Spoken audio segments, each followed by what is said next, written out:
The Science of Getting Rich by Wallace D. Wattles. Preface. This book is pragmatical, not philosophical; practical manual, not a treatise upon theories. It is intended for the men and women whose most pressing need is for money, who wish to get rich first and philosophize afterward. It is for those who have, so far, found neither the time, the means, nor the opportunity to go deeply into the study of metaphysics, but who want results, and who are willing to take the conclusions of science as a basis for action, without going into all the processes by which those conclusions were reached. It is expected that the reader will take the fundamental statements upon faith, just as he would take statements concerning a law of electrical action if they were promulgated by a Marconi or an Edison; and, taking the statements upon faith, that he will prove their truth by acting upon them without fear or hesitation. Every man or woman who does this will certainly get rich, for the science herein applied is an exact science, and failure is impossible. For the benefit, however, of those who wish to investigate philosophical theories, and so secure a logical basis of faith, I will here cite certain authorities. The monistic theory of the universe, the theory that one is all, and that all is one, that one substance manifests itself as the seeming many elements of the material world, is of Hindu origin, and has been gradually winning its way into the thought of the Western world for 200 years. It is the foundation of all the Oriental philosophies, and of those of Descartes, Spinoza, Leibniz, Schopenhauer, Hegel, and Emerson. The reader who would dig the philosophical foundations of this is advised to read Hegel and Emerson for himself. In writing this book I have sacrificed all other considerations to plainness and simplicity of style, so that all might understand. The plan of action laid down herein was deduced from the conclusions of philosophy. It has been thoroughly tested, and bears the supreme test of practical experiment. It works. If you wish to know how the conclusions were arrived at, read the writings of the authors mentioned above; and if you wish to reap the fruits of their philosophies in actual practice, read this book, and do exactly as it tells you to do. The Author. End of the Preface. Chapter 1. The Right to be Rich. Whatever may be said in praise of poverty, the fact remains that it is not possible to live a really complete or successful life unless one is rich. No man can rise to his greatest possible height in talent or soul development unless he has plenty of money, for to unfold the soul and to develop talent he must have many things to use, and he cannot have these things unless he has money to buy them with. A man develops in mind, soul, and body by making use of things, and society is so organized that man must have money in order to become the possessor of things. Therefore, the basis of all advancement for man must be the science of getting rich. The object of all life is development, and everything that lives has an inalienable right to all the development it is capable of attaining. Man's right to life means his right to have the free and unrestricted use of all the things which may be necessary to his fullest mental, spiritual, and physical unfoldment, or, in other words, his right to be rich. In this book I shall not speak of riches in a figurative way. To be really rich does not mean to be satisfied or contented with a little. No man ought to be satisfied with a little if he is capable of using and enjoying more. The purpose of nature is the advancement and unfoldment of life, and every man should have all that can contribute to the power, elegance, beauty, and richness of life. To be content with less is sinful. The man who owns all he wants for the living of all the life he is capable of living is rich, and no man who has not plenty of money can have all he wants. Life has advanced so far, and become so complex, that even the most ordinary man or woman requires a great amount of wealth in order to live in a manner that even approaches completeness. Every person naturally wants to become all that they are capable of becoming. This desire to realize innate possibilities is inherent in human nature. We cannot help wanting to be all that we can be. Success in life is becoming what you want to be. You can become what you want to be only by making use of things, and you can have the free use of things only as you become rich enough to buy them. To understand the science of getting rich is therefore the most essential of all knowledge. There is nothing wrong in wanting to get rich. The desire for riches is really the desire for a richer, fuller, and more abundant life, and that desire is praiseworthy. The man who does not desire to live more abundantly is abnormal, and so the man who does not desire to have money enough to buy all he wants is abnormal. There are three motives for which we live. We live for the body, will live for the mind, will live for the soul. No one of these is better or holier than the other. All are alike desirable, and no one of the three, body, mind, or soul, can live fully if either of the others is cut short of full life and expression. It is not right or noble to live only for the soul and deny mind or body, and it is wrong to live for the intellect and deny body or soul. We are all acquainted with the loathsome consequences of living for the body and denying both mind and soul, and we can see that real life means the complete expression of all that man can give forth through body, mind, and soul. Whatever he can say, no man can be really happy or satisfied unless his body is living fully in every function, and unless the same is true for his mind and his soul. Wherever there is unexpressed possibility, or function not performed, there is unsatisfied desire. Desire is possibility seeking expression, or function seeking performance. Man cannot live fully in body without good food, comfortable clothing, and warm shelter, and without freedom from excessive toil. Rest and recreation are also necessary for his physical life. He cannot live fully in mind without books and time to study them, without opportunity to travel and observation, or without intellectual companionship. To live fully in mind he must have intellectual recreations, and must surround himself with all the objects of art and beauty he is capable of using and appreciating. To live fully in soul, man must have love, and love is denied expression by poverty. A man's highest happiness is found in the bestowal of benefits on those he loves. Love finds its most natural and spontaneous expression in giving. The man who has nothing to give cannot fill his place as a husband or father, as a citizen, or as a man. It is in the use of material things that a man finds full life for his body, develops his mind, and unfolds his soul. It is therefore of supreme importance to him that he should be rich. It is perfectly right that you should desire to be rich. If you are a normal man or woman, you cannot help doing so. It is perfectly right that you should give your best attention to the science of getting rich, for it is the noblest and most necessary of all studies. If you neglect this study, you are derelict in your duty to yourself, to God and humanity, for you can render to God and humanity no greater service than to make the most of yourself. End of Chapter 1. Chapter 2. There is a science of getting rich. There is a science of getting rich, and it is an exact science like algebra or arithmetic. There are certain laws which govern the process of acquiring riches. Once these laws are learned and obeyed by any man, he will get rich with mathematical certainty. The ownership of money and property comes as a result of doing things in a certain way. Those who do things in this certain way, whether on purpose or accidentally, get rich, while those who do not do things in this certain way, no matter how hard they work, or how able they are, remain poor. It is a natural law that like causes always produce like effects, and therefore any man or woman who learns to do things in this certain way will infallibly get rich. That the above statement is true is shown by the following facts. Getting rich is not a matter of environment, for, if it were, all the people in certain neighborhoods would become wealthy, the people of one city would be all rich, while those of other towns would all be poor, or the inhabitants of one state would roll in wealth, while those of an adjoining state would be in poverty. But everywhere we see rich and poor living side by side, in the same environment, and often engaged in the same vocations. When two men are in the same locality, and in the same business, and one gets rich while the other remains poor, it shows that getting rich is not primarily a matter of environment. Some environments may be more favorable than others, but when two men in the same business are in the same neighborhood, and one gets rich while the other fails, it indicates that getting rich is a result of doing things in a certain way.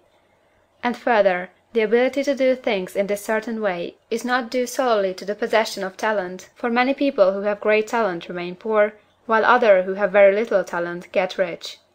Studying the people who have got rich, we find that they are an average lot in all respects, having no greater talents or abilities than other men. It is evident that they do not get rich because they possess talents or abilities that other men have not, but because they happen to do things in a certain way. Getting rich is not the result of saving or thrift. Many very penurious people are poor, while free spenders often get rich. Nor is getting rich due to doing things which others fail to do, for two men in the same business often do almost exactly the same things, and one gets rich while the other remains poor or becomes bankrupt. From all these things, we must come to the conclusion that getting rich is the result of doing things in a certain way. If getting rich is the result of doing things in a certain way, and if like causes always produce like effects, then any man or woman who can do things in that way can become rich, and the whole matter is brought within the domain of exact science.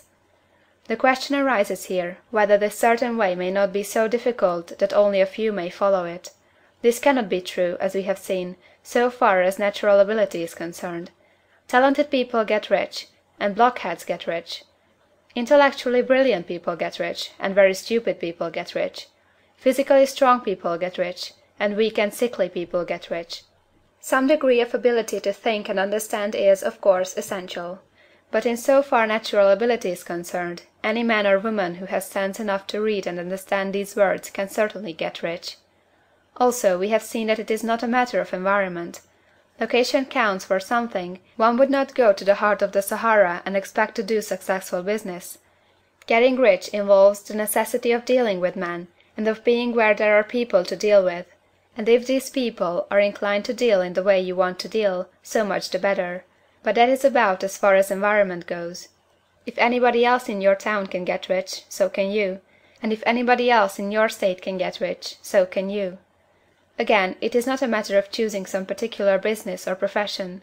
People get rich in every business and in every profession, while their next-door neighbors on the same vocation remain in poverty. It is true that you will do best in a business which you like, and which is congenial to you. And if you have certain talents which are well developed, you will do best in a business which calls for the exercise of those talents. Also, you will do best in a business which is suited to your locality. An ice cream parlor would do better in a warm climate than in Greenland, and a salmon fishery would succeed better in the Northwest than in Florida, where there are no salmon. But, aside from these general limitations, getting rich is not dependent upon your engaging in some particular business, but upon your learning to do things in a certain way. If you are now in business and everybody else in your locality is getting rich in the same business while you are not getting rich, it is because you are not doing things in the same way that the other person is doing them. No one is prevented from getting rich by lack of capital. True, as you get capital the increase becomes more easy and rapid, but one who has capital is already rich, and does not need to consider how to become so.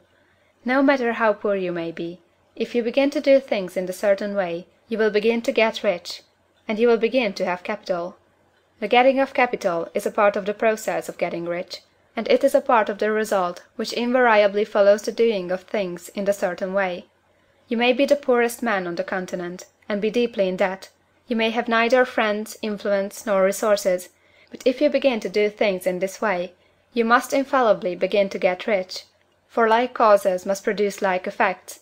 If you have no capital, you can get capital. If you are in the wrong business, you can get into the right business. If you are in the wrong location, you can go to the right location, and you can do so by beginning in your present business and in your present location to do things in the certain way which causes success.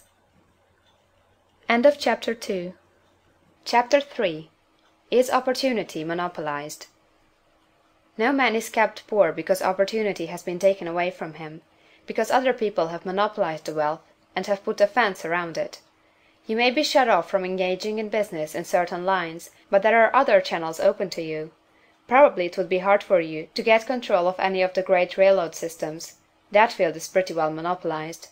But the electric railway business is still in its infancy, and offers plenty of scope for enterprise, and it will be but a few years until traffic and transportation through the air will become a great industry, and in all its branches will give employment to hundreds of thousands and perhaps to millions of people.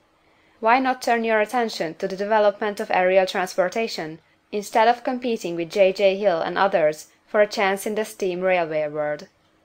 It is quite true that if you are a workman in the employ of the Steel Trust, you have very little chance of becoming the owner of the plant in which you work.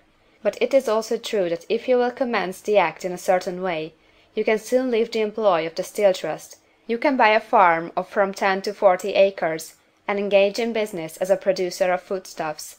There is great opportunity at this time for men who will live upon small tracts of land and cultivate the same intensively. Such men will certainly get rich. You may say that it is impossible for you to get the land, But I am going to prove to you that it is not impossible, and that you can certainly get a farm if you will go to work in a certain way. At different periods the tide of opportunity sets in different directions, according to the needs of the whole, and the particular stage of social evolution which has been reached. At present, in America, it is setting toward agriculture and the allied industries and professions. Today, opportunity is open before the factory worker in his line. It is open before the business man who supplies the farmer more than before the one who supplies the factory worker, and before the professional man who waits upon the farmer more than before the one who serves the working class. There is abundance of opportunity for the man who will go with the tide, instead of trying to swim against it. So the factory workers, either as individuals or as a class, are not deprived of opportunity. The workers are not being kept down by their masters. They are not being ground by the trusts and combinations of capital. As a class, they are where they are because they do not do things in a certain way. If the workers of America chose to do so, they could follow the example of their brothers in Belgium and other countries, and establish great department stores and cooperative industries. They could elect men of their own class to office, and pass laws favoring the development of such cooperative industries, and in a few years they could take peaceable possession of the industrial field. The working class may become the master class whenever they will begin to do things in a certain way. The law of wealth is the same for them as it is for all others. This they must learn, and they will remain where they are as long as they continue to do as they do. The individual worker, however, is not held down by the ignorance or the mental slothfulness of his class. He can follow the tide of opportunity to riches, and this book will tell them how. No one is kept in poverty by a shortness in the supply of riches. There is more than enough for all. A palace as large as the Capitol at Washington might be built for every family on earth from the building material in the United States alone, and under intensive cultivation this country would produce wool, cotton, linen, and silk enough to clothe each person in the world finer than Solomon was arrayed in all his glory, together with food enough to feed them all luxuriously. The visible supply is practically inexhaustible, and the invisible supply really is inexhaustible. Everything you see on earth is made from one original substance, out of which all things proceed. New forms are constantly being made, and older ones are dissolving, but all are shapes assumed by one thing. There is no limit to the supply of formless stuff, or original substance. The universe is made out of it, but it is not all used in making the universe. The spaces in, through, and between the forms of the visible universe are permeated and filled with the original substance, with the formless stuff, with the raw material of all things. 10,000 times as much as has been made might still be made, and even then we should not have exhausted the supply of universal raw material. No man, therefore, is poor because nature is poor, or because there is not enough to go round. Nature is an inexhaustible storehouse of riches. The supply will never run short. Original substance is alive with creative energy, and is constantly producing more forms. When the supply of building material is exhausted, more will be produced. When the soil is exhausted, so that foodstuffs and materials for clothing will no longer grow upon it, it will be renewed, or more soil will be made.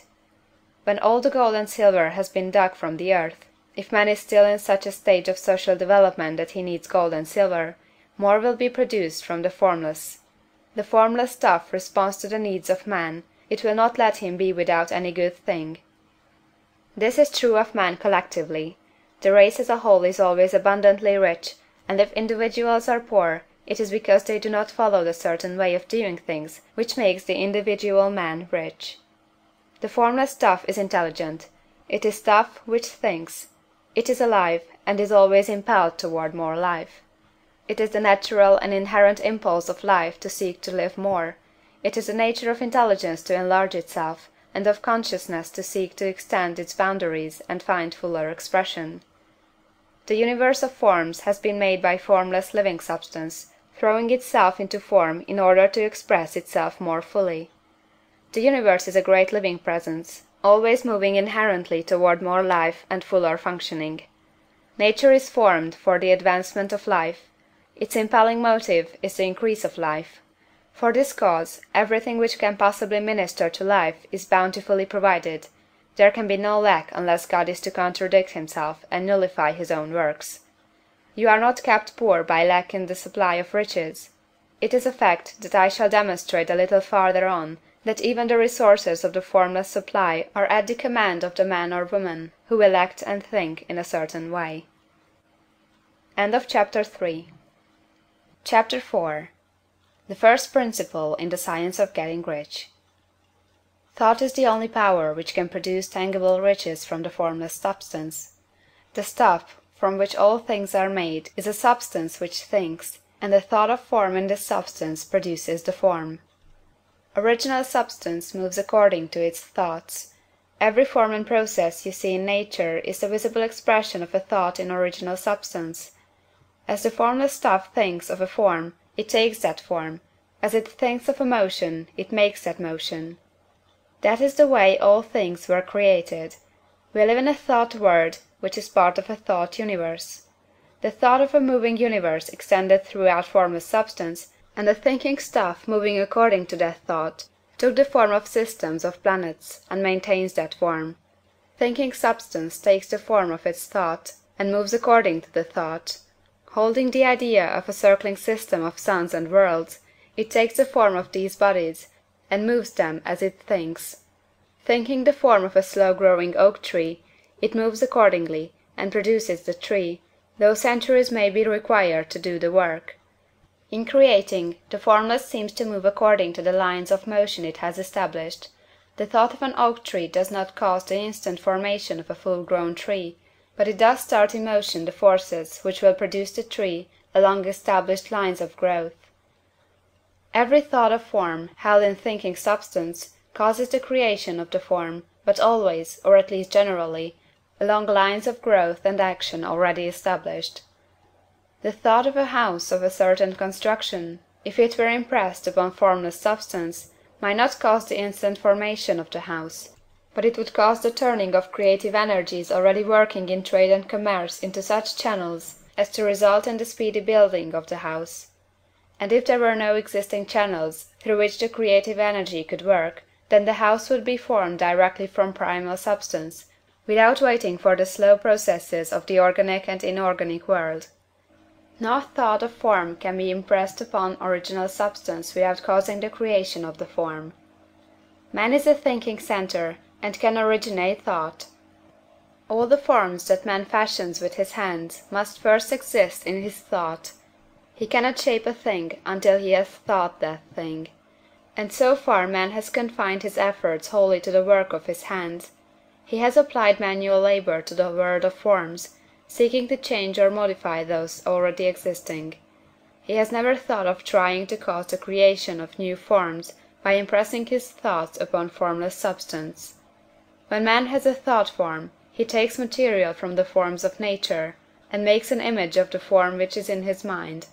He has so far made little or no effort to cooperate with formless intelligence, to work with the Father. He has not dreamed that he can do what he seeth the Father doing.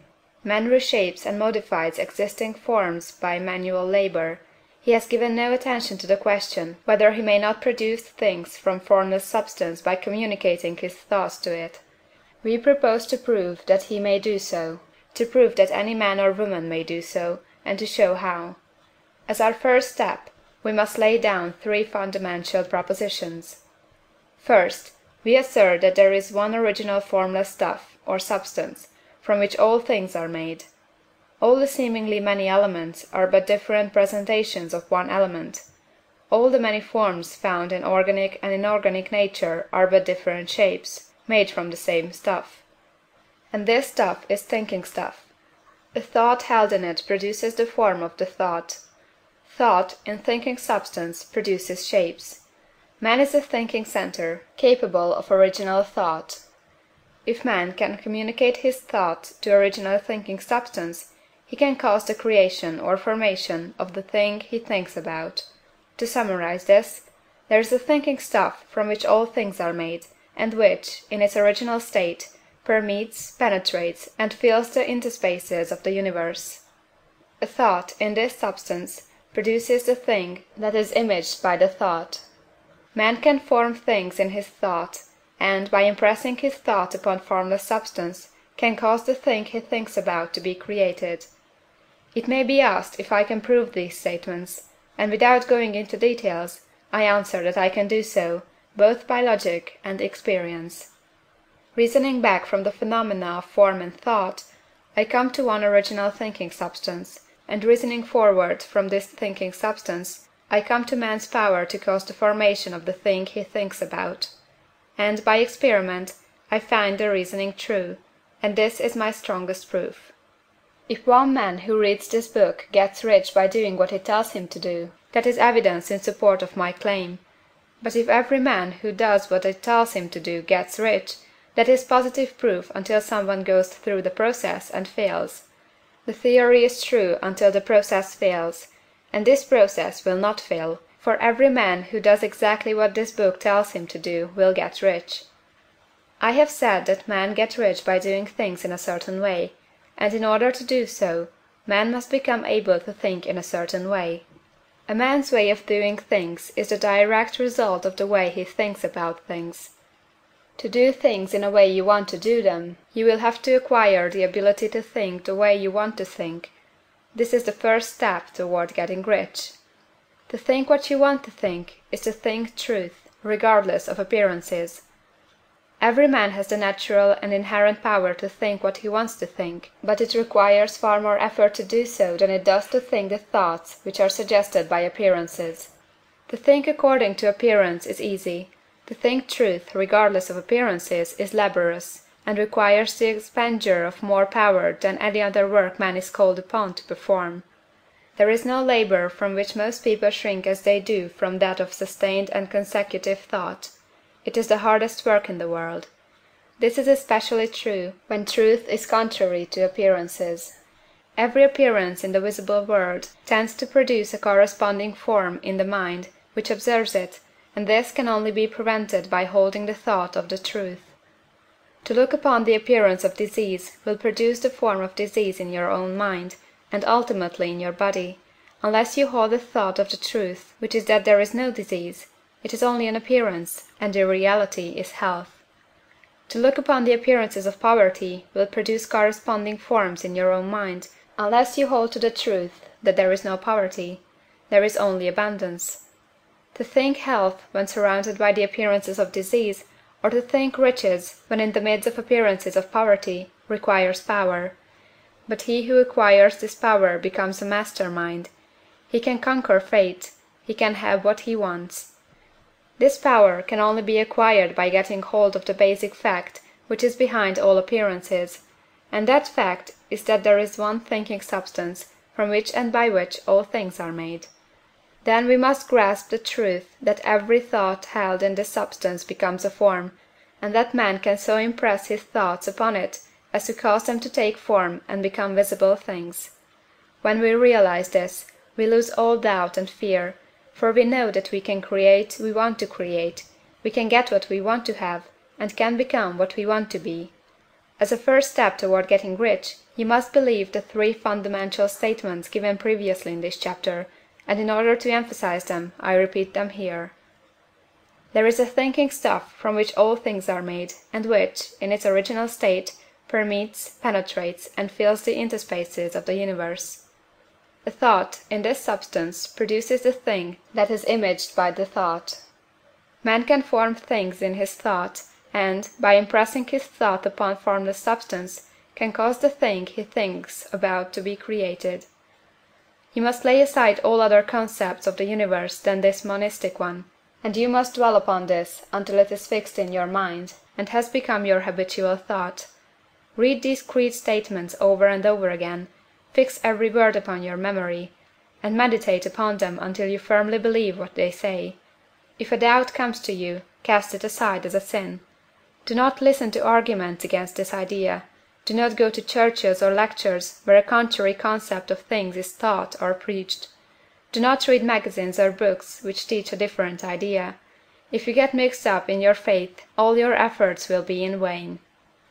Do not ask why these things are true, nor speculate as to how they can be true. Simply take them on trust. The science of getting rich begins with the absolute acceptance of this faith. End of Chapter 4. Chapter 5. Increasing Life. You must get rid of the last vestige of the old idea that there is a Deity whose will it is that you should be poor, or whose purposes may be served by keeping you in poverty. The intelligent substance which is all, and in all, and which lives in all, and lives in you, is a consciously living substance. Being a consciously living substance, it must have the nature and inherent desire of every living intelligence for increase of life. Every living thing must continually seek for the enlargement of its life, because life, in the mere act of living, must increase itself. A seed, dropped into the ground, springs into activity, and in the act of living produces 100 more seeds. Life, by living, multiplies itself. It is forever becoming more. It must do so if it continues to be at all. Intelligence is under the same necessity for continuous increase.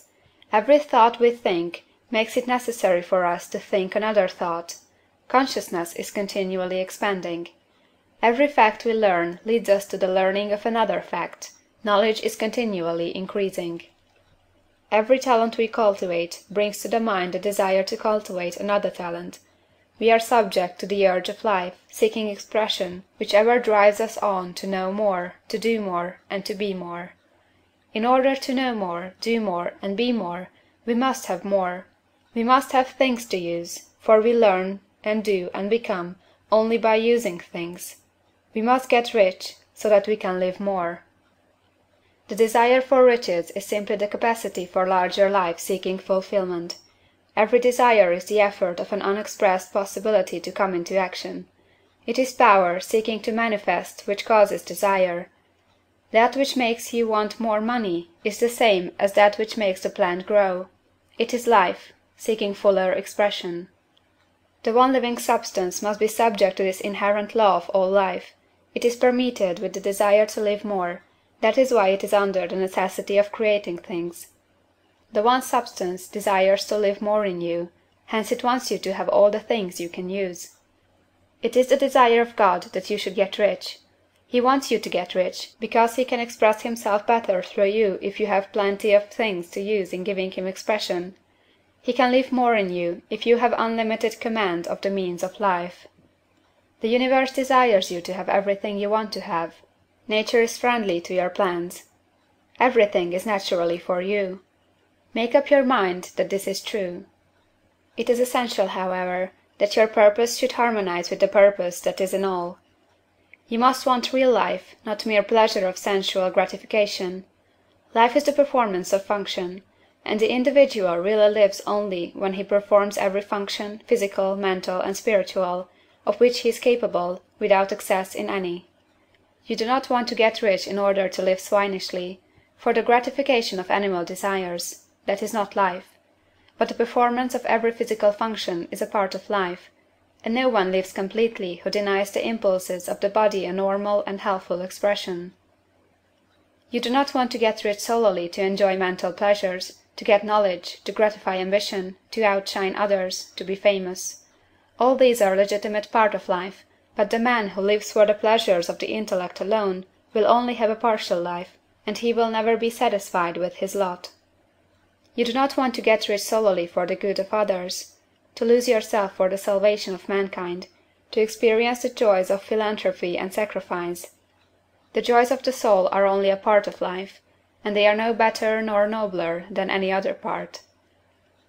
You want to get rich in order that you may eat, drink, and be merry when it is time to do these things, in order that you may surround yourself with beautiful things, see distant lands, feed your mind, and develop your intellect, in order that you may love man and do kind things, and be able to play a good part in helping the world to find truth. But remember that extreme altruism is no better nor nobler than extreme selfishness. Both are mistakes.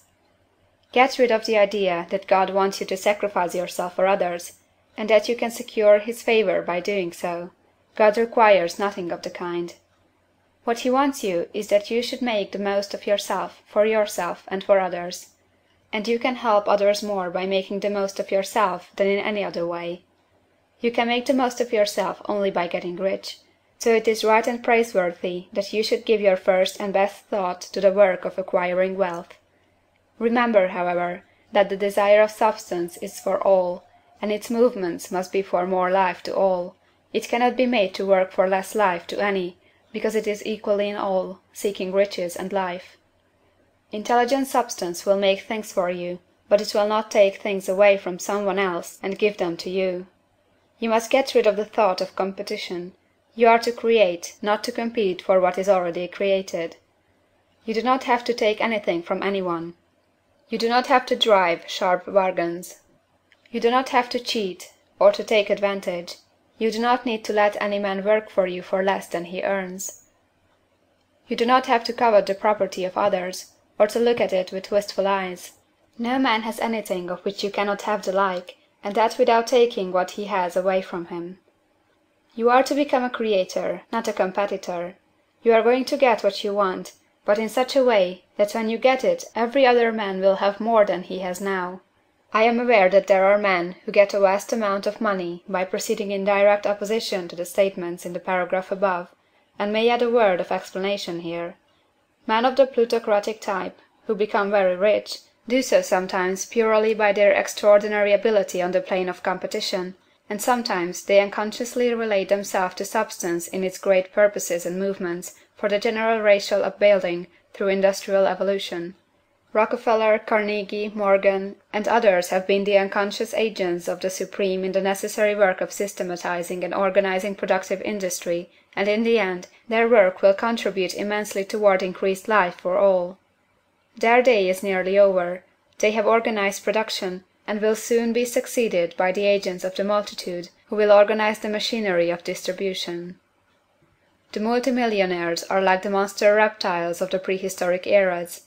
They play a necessary part in the evolutionary process, but the same power which produced them will dispose of them. And it is well to bear in mind that they have never been really rich. A record of the private lives of most of this class will show that they have really been the most abject and wretched of the poor. Riches secured on the competitive plane are never satisfactory and permanent. They are yours today and another's tomorrow. Remember, if you are to become rich in a scientific and certain way, you must rise entirely out of the competitive thought. You must never think for a moment that the supply is limited. Just as soon as you begin to think that all the money is being cornered and controlled by bankers and others, and that you must exert yourself to get laws passed to stop this process and so on, in that moment you drop into the competitive mind, and your power to cause creation is gone for the time being, and what is worse, you will probably arrest the creative movements you have already instituted. Know that there are countless millions of dollars worth of gold in the mountains of the earth, not yet brought to light, and know that if there were not, more would be created from thinking substance to supply your needs. Know that the money you need will come, even if it is necessary for 1,000 men to be led to the discovery of new gold mines tomorrow.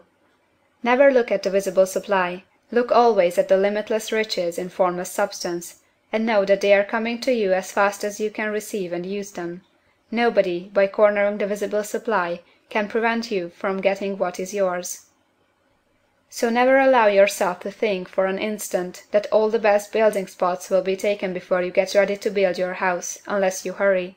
Never worry about the trusts and combines, and get anxious for fear they will soon come to own the whole earth. Never get afraid that you will lose what you want because some other person beats you to it. That cannot possibly happen. You are not seeking anything that is possessed by anybody else. You are causing what you want to be created from formless substance, and the supply is without limits. Stick to the formulated statement. There is a thinking stuff from which all things are made, and which, in its original state, permeates, penetrates, and fills the interspaces of the universe. A thought, in this substance, produces the thing that is imaged by the thought. Man can form things in his thought, and, by impressing his thought upon formless substance, can cause the thing he thinks about to be created. End of Chapter 5. Chapter 6. How Riches Come to You. When I say that you do not have to drive sharp bargains, I do not mean that you do not have to drive any bargains at all, or that you are above the necessity for having any dealings with your fellow men. I mean that you will not need to deal with them unfairly. You do not have to get something for nothing, but can give to every man more than you take from him. You cannot give every man more in cash market value than you take from him, but you can give him more in use value than the cash value of the thing you take from him. The paper, ink, and other material in this book may not be worth the money you pay for it, but if the ideas suggested in it bring you thousands of dollars, you have not been wronged by those who sold it to you. They have given you a great use value for a small cash value. Let us suppose that I own a picture by one of the greatest artists, which, in any civilized community, is worth thousands of dollars. I take it to Baffin Bay, and by salesmanship induce an Eskimo to give a bundle of furs worth $500 for it. I have really wronged him, for he has no use for the picture. It has no use value to him. It will not add to his life. But suppose I give him a gun, worth $50 for his furs. Then he has made a good bargain. He has use for the gun. It will get him many more furs and much food. It will add to his life in every day. It will make him rich. When you rise from the competitive to the creative plane, you can scan your business transactions very strictly, and if you are selling any man anything which does not add more to his life than the thing he gives you in exchange, you can afford to stop it. You do not have to beat anybody in business. And if you are in a business which does beat people, get out of it at once. Give every man more in use value than you take from him in cash value. Then you are adding to the life of the world by every business transaction. If you have people working for you, you must take from them more cash value than you pay them in wages. But you can so organize your business that it will be filled with the principle of advancement, and so that each employee who wishes to do so may advance a little every day. You can make your business do for your employees what this book is doing for you. You can so conduct your business that it will be a sort of ladder, by which every employee who will take the trouble may climb to riches himself, and given the opportunity, if he will not do so, it is not your fault. And finally, because you are to cause the creation of your riches from formless substance which permeates all your environment, it does not follow that they are to take shape from the atmosphere and come into being before your eyes. If you want a sewing machine, for instance, I do not mean to tell you that you are to impress the thought of a sewing machine on thinking substance until the machine is formed without hands, in the room where you sit or elsewhere. But if you want a sewing machine, hold the mental image of it with the most positive certainty that it is being made, or is on its way to you. After once forming the thought, have the most absolute and unquestioning faith that a sewing machine is coming. Never think of it or speak of it in any other way than as being sure to arrive. Claim it as already yours. It will be brought to you by the power of the Supreme Intelligence acting upon the minds of men. If you live in Maine, it may be that a man will be brought from Texas or Japan to engage in some transaction which will result in your getting what you want. If so, the whole matter will be as much to that man's advantage as it is to yours. Do not forget for a moment that the thinking substance is through all, in all, communicating with all, and can influence all. The desire of thinking substance for fuller life and better living has caused the creation of all the sewing machines already made, and it can cause the creation of millions more, and will, whenever men set it in motion by desire and faith, and by acting in a certain way. You can certainly have a sewing machine in your house, and it is just as certain that you can have any other thing or things which you want, and which you will use for the advancement of your own life and the lives of others. You need not hesitate about asking largely. It is your Father's pleasure to give you the kingdom, said Jesus. Original substance wants to live all that is possible in you, and wants you to have all that you can or will use for the living of the most abundant life. If you fix upon your consciousness the fact that the desire you feel for the possession of riches is one with the desire of omnipotence for more complete expression, your faith becomes invincible.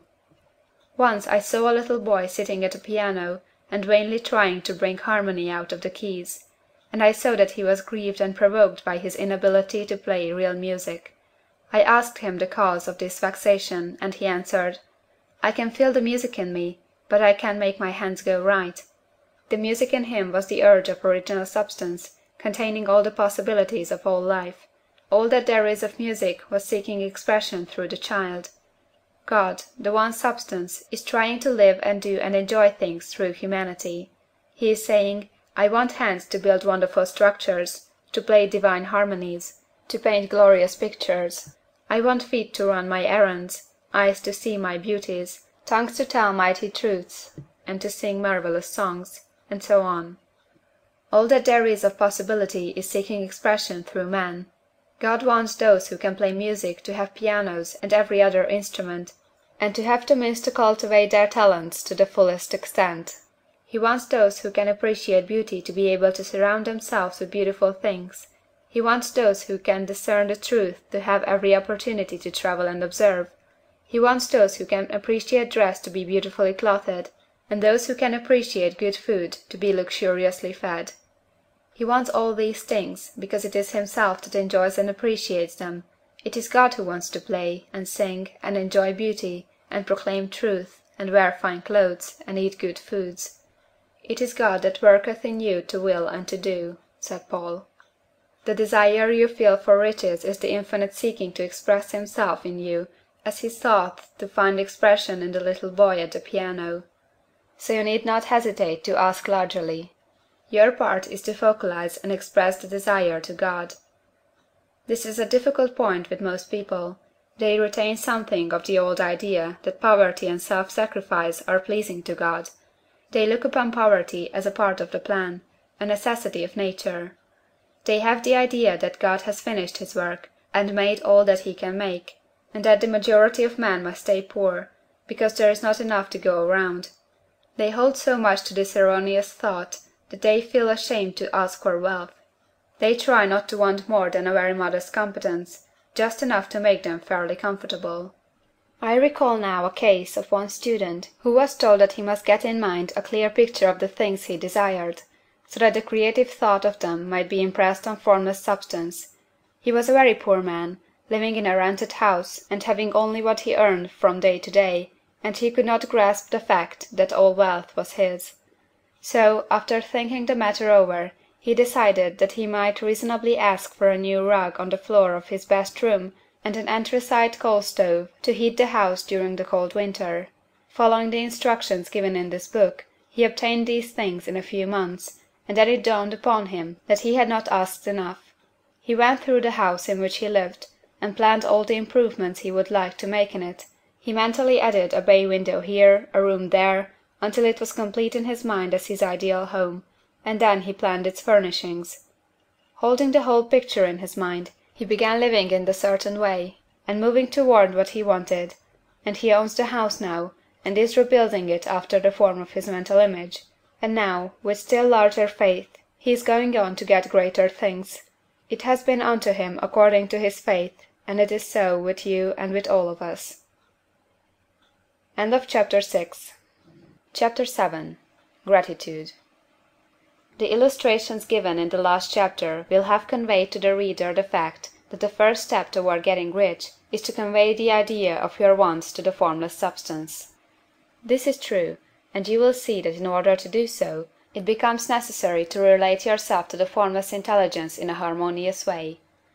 To secure this harmonious relation is a matter of such primary and vital importance that I shall give some space to its discussion here, and give you instructions which, if you will follow them, will be certain to bring you into perfect unity of mind with God.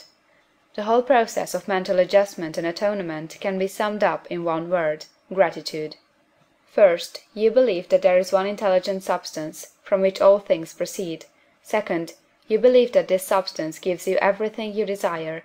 And third, you relate yourself to it by a feeling of deep and profound gratitude. Many people who order their lives rightly in all other ways are kept in poverty by their lack of gratitude. Having received one gift from God, they cut the wires which connect them with Him by failing to make acknowledgment.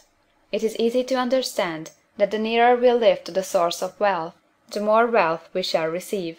And it is easy also to understand that the soul that is always grateful lives in closer touch with God than the one which never looks to Him in thankful acknowledgment. The more gratefully we fix our minds on the Supreme when good things come to us, the more good things we will receive, and the more rapidly they will come. And the reason simply is that the mental attitude of gratitude draws the mind into closer touch with the source from which the blessings come. If it is a new thought to you that gratitude brings your whole mind into closer harmony with the creative energies of the universe, consider it well, and you will see that it is true. The good things you already have have come to you along the line of obedience to certain laws. Gratitude will lead your mind out along the ways by which things come, and it will keep you in close harmony with creative thought and prevent you from falling into competitive thought. Gratitude alone can keep you looking toward the all, and prevent you from falling into the error of thinking of the supply as limited, and to do that would be fatal to your hopes. There is a law of gratitude, and it is absolutely necessary that you should observe the law, if you are to get the results you seek. The law of gratitude is the natural principle that action and reaction are always equal, and in opposite directions. The grateful outreaching of your mind in thankful praise to the Supreme is a liberation or expenditure of force. It cannot fail to reach that to which it addressed, and the reaction is an instantaneous movement towards you. Draw nigh unto God, and he will draw nigh unto you. That is a statement of psychological truth. And if your gratitude is strong and constant, the reaction in formless substance will be strong and continuous. The movement of the things you want will be always toward you. Notice the grateful attitude that Jesus took, how he always seems to be saying, I thank thee, Father, that thou hearest me. You cannot exercise much power without gratitude, for it is gratitude that keeps you connected with power. But the value of gratitude does not consist solely in getting you more blessings in the future. Without gratitude you cannot long keep from dissatisfied thought regarding things as they are. The moment you permit your mind to dwell with dissatisfaction upon things as they are, you begin to lose ground. You fix attention upon the common, the ordinary, the poor, and the squalid and mean, and your mind takes the form of these things. Then you will transmit these forms or mental images to the formless, and the common, the poor, the squalid, the mean will come to you. To permit your mind to dwell upon the inferior is to become inferior and to surround yourself with inferior things. On the other hand, to fix your attention on the best is to surround yourself with the best, and to become the best. The creative power within us makes us into the image of that to which we give our attention. We are thinking substance, and thinking substance always takes the form of that to which it thinks about. The grateful mind is constantly fixed upon the best, therefore it tends to become the best, it takes the form or character of the best, and will receive the best. Also, faith is born of gratitude. The grateful mind continually expects good things, and expectation becomes faith. The reaction of gratitude upon one's own mind produces faith, and every outgoing wave of grateful thanksgiving increases faith. He who has no feeling of gratitude cannot long retain a living faith, and without a living faith you cannot get rich by the creative method, as we shall see in the following chapters. It is necessary, then, to cultivate the habit of being grateful for every good thing that comes to you, and to give thanks continuously. And because all things have contributed to your advancement, you should include all things in your gratitude. Do not waste time thinking or talking about the shortcomings or wrong actions of plutocrats or trust magnates. Their organization of the world has made your opportunity. All you get really comes to you because of them. Do not rage against corrupt politicians. If it were not for politicians, we should fall into anarchy, and your opportunity would be greatly lessened. God has worked a long time and very patiently to bring us up to where we are in industry and government, and he is going right on with his work. There is not the least doubt that he will do away the plutocrats, trust magnates, captains of industry, and politicians as soon as they can be spared. But in the meantime, behold, they are all very good. Remember that they are all helping to arrange the lines of transmission along which your riches will come to you, and be grateful to them all. This will bring you into harmonious relations with the good in everything, and the good in everything will move toward you. End of Chapter 7. Chapter 8. Thinking in a Certain Way. Turn back to Chapter 6 and read again the story of the man who formed the mental image of his house, and you will get a fair idea of the initial step toward getting rich. You must form a clear and definite mental picture of what you want. You cannot transmit an idea unless you have it yourself. You must have it before you can give it. And many people fail to impress thinking substance because they have themselves only a vague and misty concept of the things they want to do, to have, or to become. It is not enough that you should have a general desire for wealth, to do good with. Everybody has that desire. It is not enough that you should have a wish to travel, see things, live more, etc. Everybody has those desires also. If you are going to send a wireless message to a friend, you would not send the letters of the alphabet in their order, and let him construct the message for himself, nor would you take words at random from the dictionary. You would send a coherent sentence, one which meant something. When you try to impress your wants upon substance, remember that it must be done by a coherent statement. You must know what you want, and be definite. You can never get rich or start the creative power into action by sending out unformed longings and vague desires. Go over your desires, just as the man I have described went over his house. See just what you want, and get a clear mental picture of it as you wish it to look when you get it. That clear mental picture you must have continually in mind, as the sailor has in mind the port toward which he is sailing the ship. You must keep your face toward it all the time. You must no more lose sight of it than the steersman loses sight of the compass. It is not necessary to take exercises in concentration, nor to set apart special times for prayer and affirmation, nor to go into the silence, nor to do occult stunts of any kind. These things are well enough, but all you need is to know what you want, and to want it badly enough so that it will stay in your thoughts. Spend as much your leisure time as you can in contemplating your picture, but no one needs to take exercises to concentrate his mind on a thing he really wants. It is the things you do not really care about which require effort to fix your attention upon them. And unless you really want to get rich, so that the desire is strong enough to hold your thoughts directed to the purpose as the magnetic pole holds the needle of the compass, it will hardly be worth while for you to try to carry out the instructions given in this book. The methods herein set forth are for people whose desire for riches is strong enough to overcome mental laziness and the love of ease, and make them work. The more clear and definite you make your picture then, and the more you dwell upon it, bringing out all its delightful details, the stronger your desire will be, and the stronger your desire, the easier it will be to hold your mind fixed upon the picture of what you want. Something more is necessary, however, than merely to see the picture clearly. If that is all you do, you are only a dreamer, and will have little or no power for accomplishment. Behind your clear vision must be the purpose to realize it, to bring it out in tangible expression. And behind this purpose must be an invincible and unwavering faith that the thing is already yours, that it is at hand, and you have only to take possession of it. Live in the new house mentally until it takes form around you physically. In the mental realm, enter at once into full enjoyment of the things you want. Whatsoever things ye ask for when ye pray, believe that ye receive them, and ye shall have them, said Jesus. See the things you want as if they were actually around you all the time. See yourself as owning and using them. Make use of them in imagination just as you will use them when they are your tangible possessions.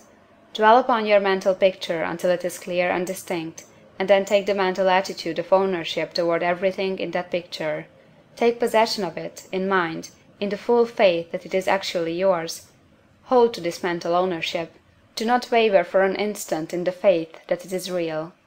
And remember what was said in the preceding chapter about gratitude. Be as thankful for it all the time as you expect it to be when it has taken form. The man who can sincerely thank God for the things which as yet he owns only in imagination, has real faith. He will get rich. He will cause the creation of whatsoever he wants. You do not need to pray repeatedly for things you want. It is not necessary to tell God about it every day.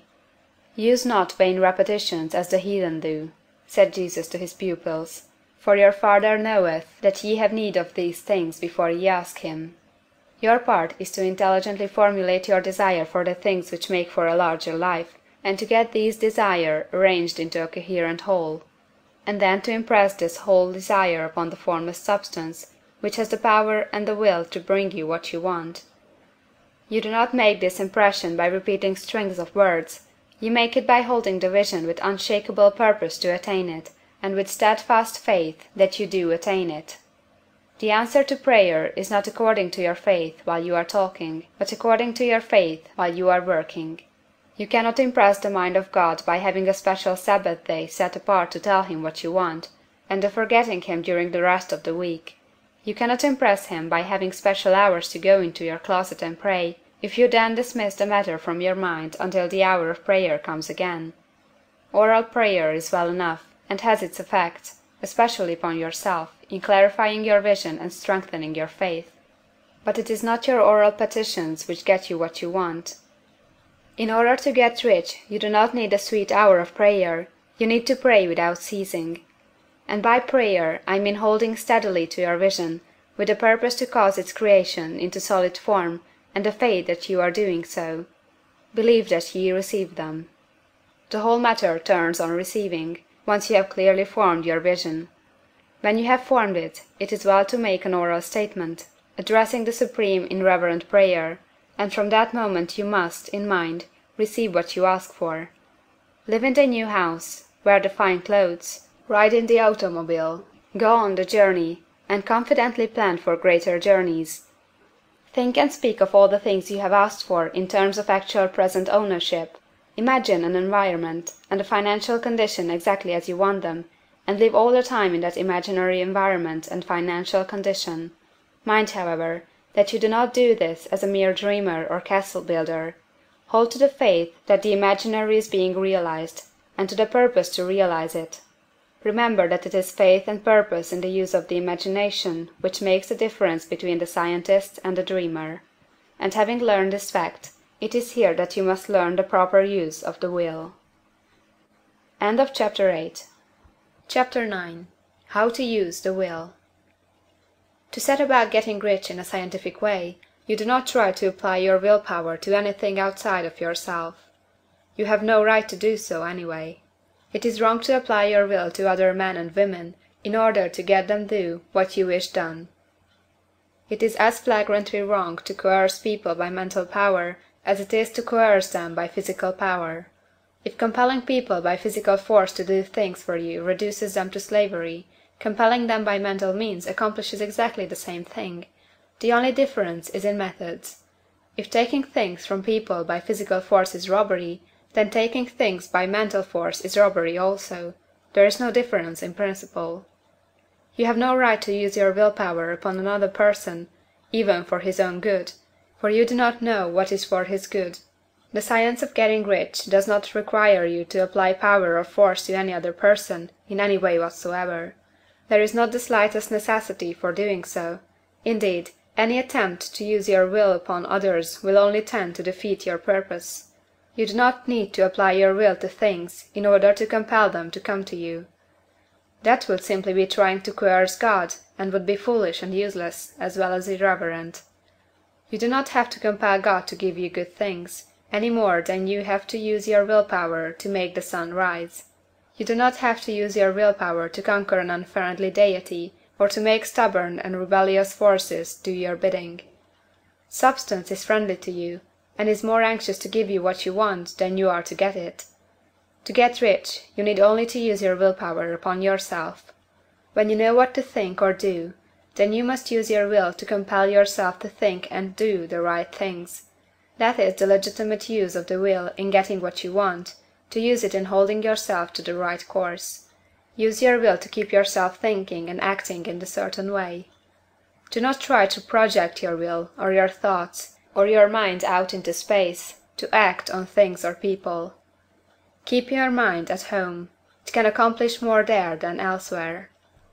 Use your mind to form a mental image of what you want, and to hold that vision with faith and purpose. And use your will to keep your mind working in the right way. The more steady and continuous your faith and purpose, the more rapidly you will get rich, because you will make only positive impressions upon substance, and you will not neutralize or offset them by negative impressions.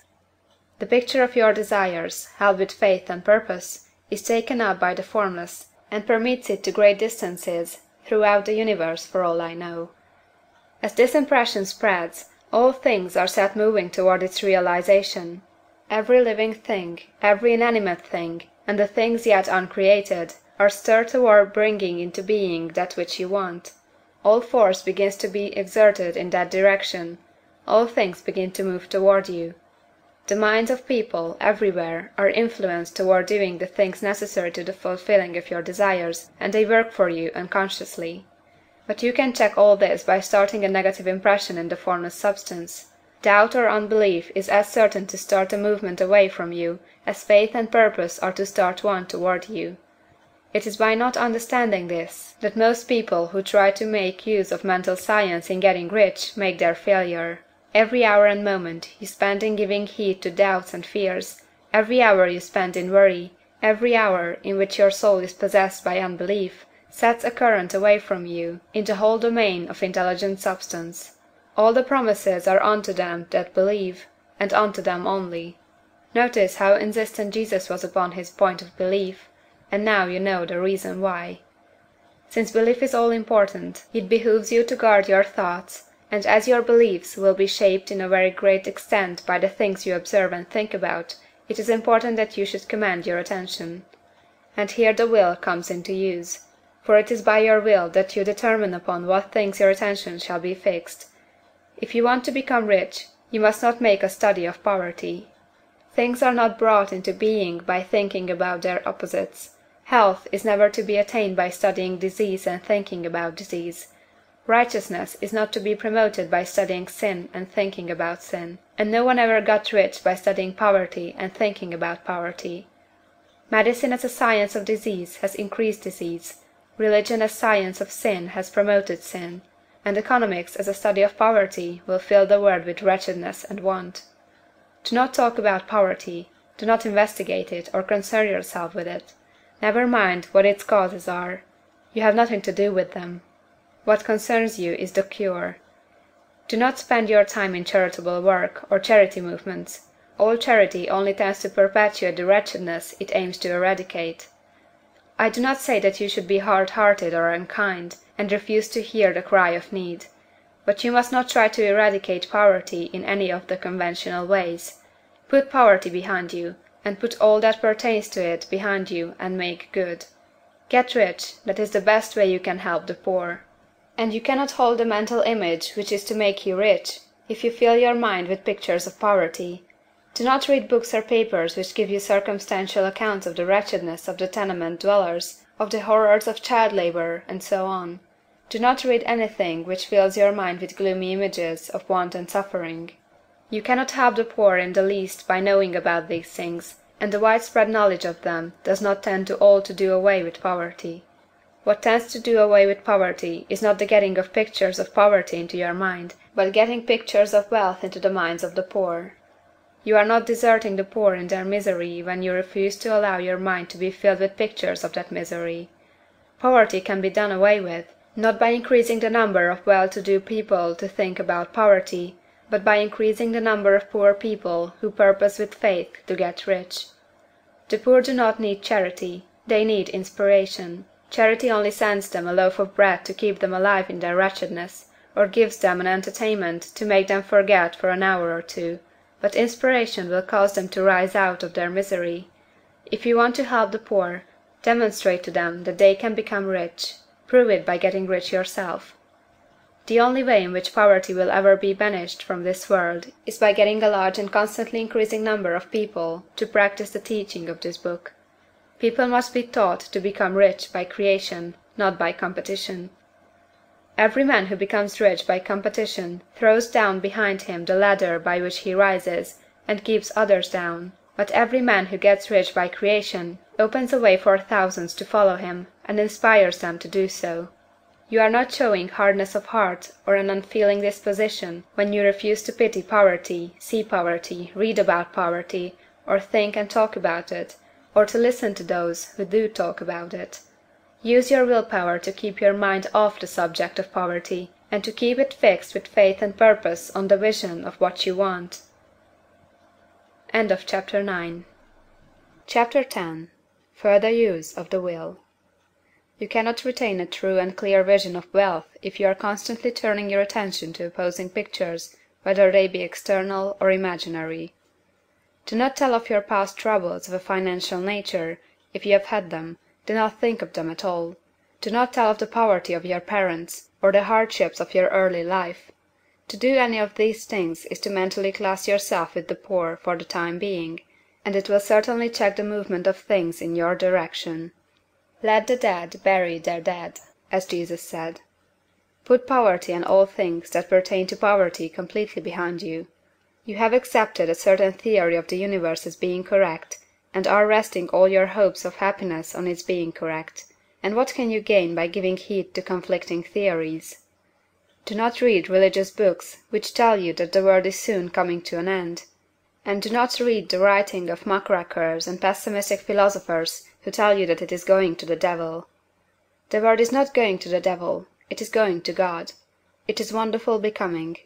True, there may be a good many things in existing conditions which are disagreeable, but what is the use of studying them when they are certainly passing away, and when the study of them only tends to check their passing and keep them with us? Why give time and attention to things which are being removed by evolutionary growth, when you can hasten their removal only by promoting the evolutionary growth as far as your part of it goes? No matter how horrible in seeming may be the conditions in certain countries, sections, or places, you waste your time and destroy your own chances by considering them. You should interest yourself in the world's becoming rich. Think of the riches the world is coming into, instead of the poverty it is growing out of. And bear in mind that the only way in which you can assist the world in growing rich is by growing rich yourself through the creative method, not the competitive one. Give your attention wholly to the riches. Ignore poverty. Whenever you think or speak of those who are poor, think and speak of them as those who are becoming rich, as those who are to be congratulated rather than pitied. Then they and others will catch the inspiration and begin to search for the way out. Because I say that you are to give your whole time and mind and thought to riches, it does not follow that you are to be sordid or mean. To become really rich is the noblest aim you can have in life, for it includes everything else. On the competitive plane, the struggle to get rich is a godless scramble for power over other men, but when we come into the creative mind, all this is changed. All that is possible in the way of greatness and soul unfoldment, of service and lofty endeavor, comes by way of getting rich. All is made possible by the use of things. If you lack for physical health, you will find that the attainment of it is conditional on your getting rich.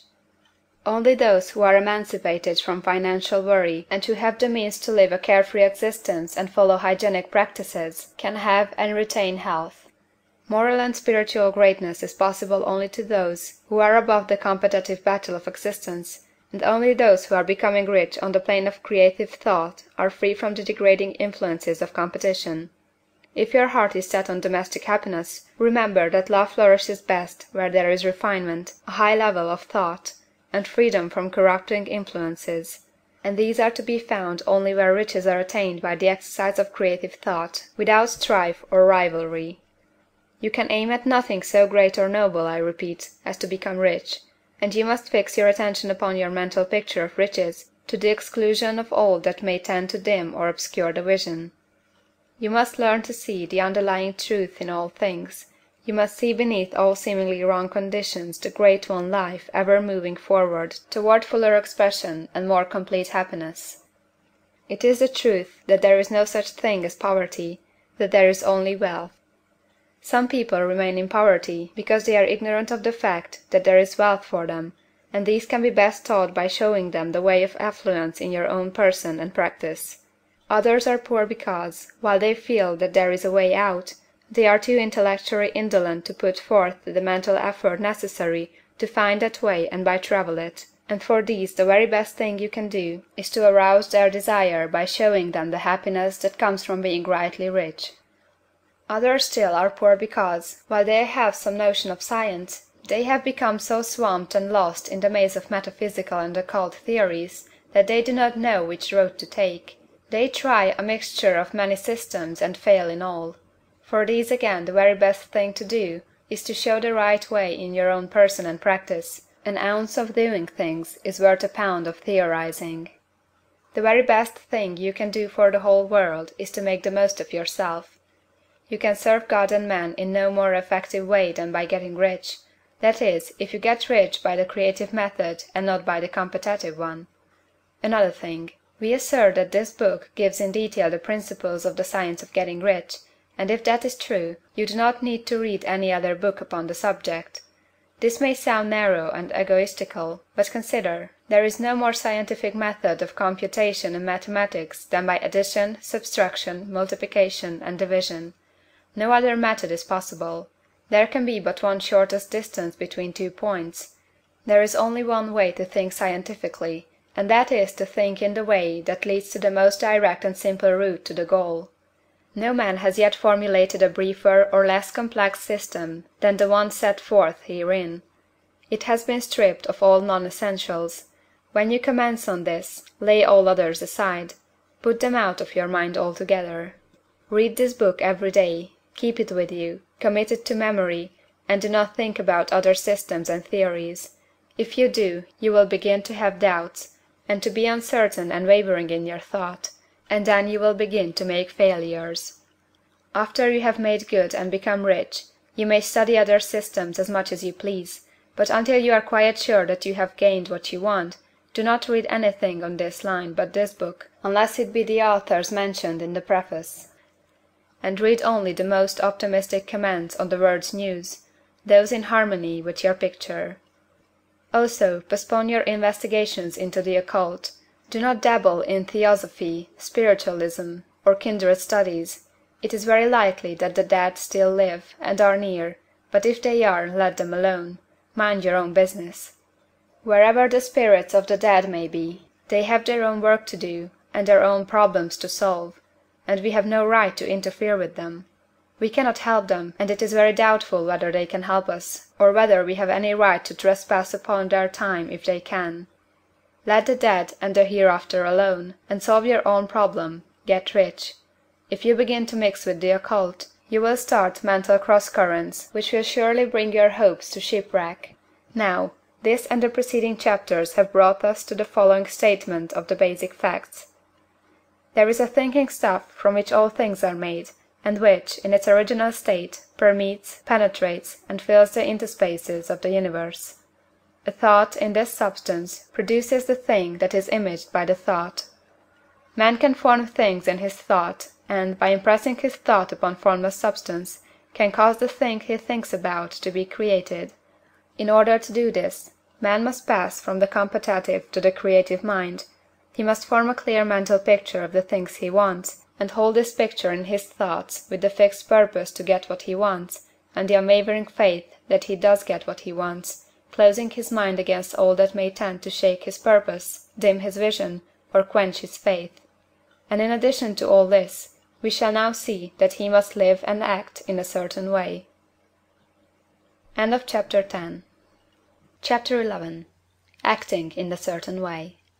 Thought is the creative power, or the impelling force which causes the creative power to act. Thinking in a certain way will bring riches to you, but you must not rely upon thought alone, paying no attention to personal action. That is the rock upon which many otherwise scientific metaphysical thinkers meet shipwreck, the failure to connect thought with personal action. We have not yet reached the stage of development, even supposing such a stage to be possible, in which man can create directly from formless substance without nature's processes or the work of human hands. Man must not only think, but his personal action must supplement his thought. By thought, you can cause the gold in the hearts of the mountains to be impelled toward you, but it will not mine itself, refine itself, coin itself into double eagles, and come rolling along the road seeking its way into your pocket. Under the impelling power of the Supreme Spirit, man's affairs will be so ordered that some one will be led to mine the gold for you. Other men's business transactions will be so directed that the gold will be brought toward you, and you must so arrange your own business affairs that you may be able to receive it when it comes to you. Your thought makes all things, animate and inanimate, work to bring you what you want, but your personal activity must be such that you can rightly receive what you want when it reaches you. You are not to take it as charity, nor to steal it. You must give every man more in use value than he gives you in cash value. The scientific use of thought consists in forming a clear and distinct mental image of what you want, in holding fast to the purpose to get what you want, and in realizing with grateful faith that you do get what you want. Do not try to project your thought in any mysterious or occult way, with the idea of having it go out and do things for you. That is wasted effort, and will weaken your power to think with sanity. The action of thought in getting rich is fully explained in the preceding chapters.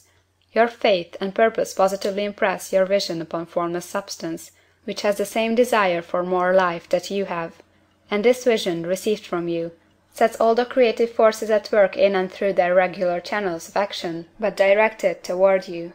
It is not your part to guide or supervise the creative process. All you have to do with that is to retain your vision, stick to your purpose, and maintain your faith and gratitude. But you must act in a certain way, so that you can appropriate what is yours when it comes to you, so that you can meet the things you have in your picture, and put them in their proper places as they arrive. You can really see the truth of this. When things reach you, they will be in the hands of other men, who will ask an equivalent for them. And you can only get what is yours by giving the other man what is his. Your pocketbook is not going to be transformed into a Fortunatus purse, which shall be always full of money without effort on your part. This is the crucial point in the science of getting rich. Right here, when thought and personal action must be combined, there are very many people who, consciously or unconsciously, set the creative forces in action by the strength and persistence of their desires, but who remain poor because they do not provide for the reception of the thing they want when it comes. By thought, the thing you want is brought to you; by action you receive it. Whatever your action is to be, it is evident that you must act now. You cannot act in the past, and it is essential to the clearness of your mental vision that you dismiss the past from your mind. You cannot act in the future, for the future is not here yet. And you cannot tell how you will want to act in any future contingency until that contingency has arrived. Because you are not in the right business or the right environment now, do not think that you must postpone action until you get into the right business or environment. And do not spend time in the present taking thought as to the best course in possible future emergencies. Have faith in your ability to meet any emergency when it arrives.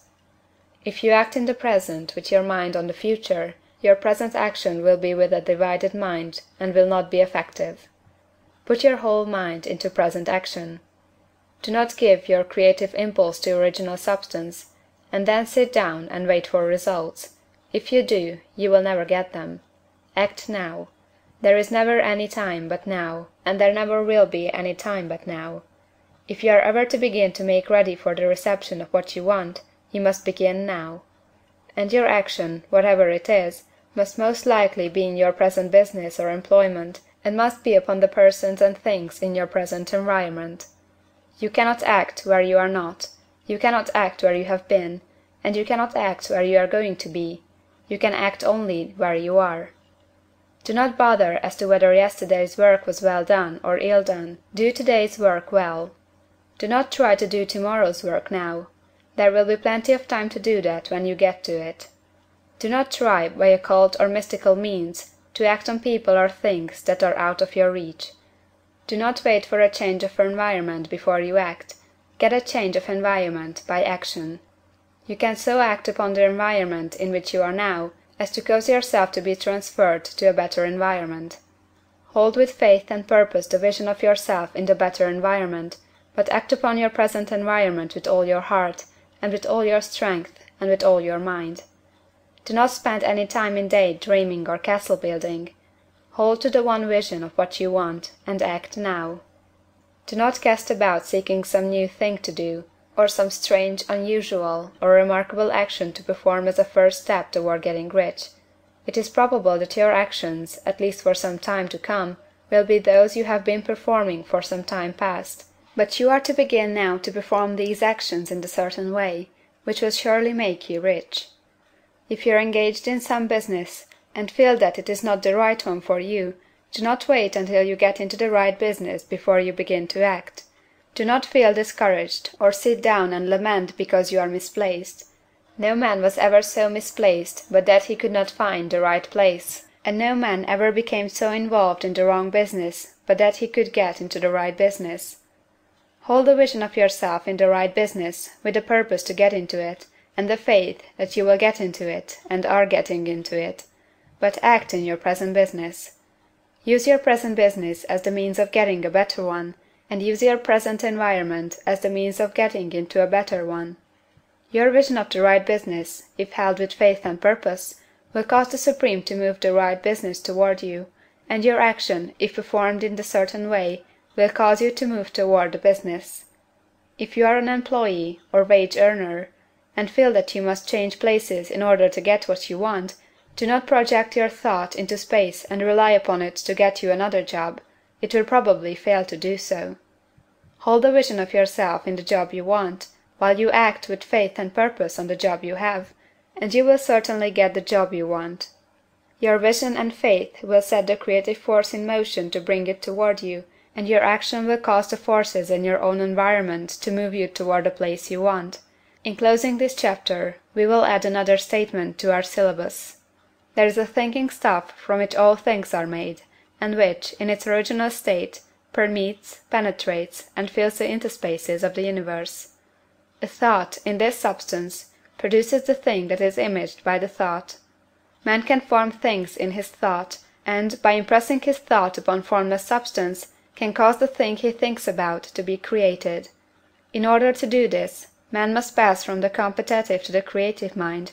He must form a clear mental picture of the thing he wants, and hold this picture in his thoughts, with the fixed purpose to get what he wants, and the unwavering faith that he does get what he wants, closing his mind to all that may tend to shake his purpose, dim his vision, or quench his faith. That he may receive what he wants when it comes, man must act now upon the people and things in his present environment. End of Chapter 11. Chapter 12. Efficient Action. You must use your thought as directed in previous chapters, and begin to do what you can do where you are, and you must do all that you can do where you are. You can advance only by being larger than your present place, and no man is larger than his present place who leaves undone any of the work pertaining to that place. The world is advanced only by those who more than fill their present places. If no man quite filled his present place, you can see that there must be a going backward in everything. Those who do not quite fill their places are dead weight upon society, government, commerce, and industry. They must be carried along by others at a great expense. The progress of the world is retarded only by those who do not fill the places they are holding. They belong to a former age and a lower stage or plane of life, and their tendency is toward degeneration. No society could advance if every man was smaller than his place. Social evolution is guided by the law of physical and mental evolution. In the animal world, evolution is caused by excess of life. When an organism has more life than can be expressed in the functions of its own plane, it develops the organs of a higher plane, and a new species is originated.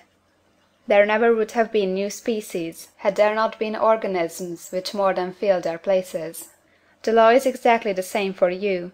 Your getting rich depends upon your applying this principle to your own affairs. Every day is either a successful day or a day of failure, and it is the successful days which get you what you want. If every day is a failure, you can never get rich, while if every day is a success, you cannot fail to get rich. If there is something that may be done today, and you do not do it, you have failed in so far as that thing is concerned, and the consequences may be more disastrous than you can imagine. You cannot foresee the results of even the most trivial act. You do not know the workings of all the forces that have been set moving in your behalf. Much may be depending on your doing some simple act. It may be the very thing which is to open the door of opportunity to very great possibilities. You can never know all the combinations which Supreme Intelligence is making for you in the world of things and of human affairs. Your neglect or failure to do some small thing may cause a long delay in getting what you want. Do, every day, all that can be done that day. There is, however, a limitation or qualification of the above that you must take into account. You are not to overwork, nor to rush blindly into your business in the effort to do the greatest possible number of things in the shortest possible time. You are not to try to do tomorrow's work today, nor to do a week's work in a day. It is really not the number of things you do, but the efficiency of each separate action that counts. Every act is, in itself, either a success or a failure. Every act is, in itself, either effective or inefficient. Every inefficient act is a failure, and if you spend your life in doing inefficient acts, your whole life will be a failure. The more things you do, the worse is for you, if all your acts are inefficient ones. On the other hand, every efficient act is a success in itself, and if every act of your life is an efficient one, your whole life must be a success. The cause of failure is doing too many things in an inefficient manner, and not doing enough things in an efficient manner. You will see that it is a self-evident proposition that if you do not do any inefficient acts, and if you do a sufficient number of efficient acts, you will become rich. If now it is possible for you to make each act an efficient one, you see again that the getting of riches is reduced to an exact science, like mathematics. The matter turns then on the questions whether you can make each separate act a success in itself, and this you can certainly do. You can make each act a success, because all power is working with you, and all power cannot fail. Power is at your service, and to make each act efficient, you have only to put power into it. Every action is either strong or weak, and when every one is strong, you are acting in the certain way which will make you rich. Every act can be made strong and efficient by holding your vision while you are doing it, and putting the whole power of your faith and purpose into it. It is at this point that people fail to separate mental power from personal action. They use the power of mind in one place and at one time, and they act in another place and at another time. So their acts are not successful in themselves. Too many of them are inefficient. But if all power goes into every act, no matter how commonplace, every act will be a success in itself. And as in the nature of things, every success opens the way to other successes, your progress toward what you want, and the progress of what you want toward you, will become increasingly rapid. Remember that successful action is cumulative in its results. Since the desire for more life is inherent in all things, when a man begins to move toward larger life, more things attach themselves to him, and the influence of his desire is multiplied. Do, every day, all that you can do that day, and do each act in an efficient manner. In saying that you must hold your vision while you are doing each act, however trivial or commonplace, I do not mean to say that it is necessary at all times to see the vision distinctly to all its smallest details. It should be the work of your leisure hours to use your imagination on the details of your vision, and to contemplate them until they are firmly fixed upon memory. If you wish speedy results, spend practically all your spare time in this practice. By continuous contemplation you will get the picture of what you want, even to the smallest details, so firmly fixed upon your mind, and so completely transferred to the mind of formless substance, that in your working hours you need only to mentally refer to the picture to stimulate your faith and purpose, and cause your best effort to be put forth. Contemplate your picture in your leisure hours until your consciousness is so full of that you can grasp it instantly. You will become so enthused in its bright promises that the mere thought of it will call forth the strongest energies of your whole being. Let us again repeat our syllabus, and by slightly changing the closing statements, bring it to the point we have now reached. There is a thinking stuff from which all things are made, and which, in its original state, permeates, penetrates, and fills the interspaces of the universe. A thought, in this substance, produces the thing that is imaged by the thought. Man can form things in his thought, and, by impressing his thought upon formless substance, can cause the thing he thinks about to be created. In order to do this, man must pass from the competitive to the creative mind. He must form a clear mental picture of the things he wants, and do, with faith and purpose, all that can be done each day, doing each separate thing in an efficient manner. End of Chapter 12. Chapter 13. Getting into the right business. Success in any particular business depends for one thing upon your possessing in a well-developed state the faculties required in that business. Without good musical faculty, no one can succeed as a teacher of music. Without well-developed mechanical faculties, no one can achieve great success in any of the mechanical trades. Without tact and the commercial faculties, no one can succeed in mercantile pursuits. But to possess in a well-developed state the faculties required in your particular vocation does not insure getting rich. There are musicians who have remarkable talent, and who yet remain poor.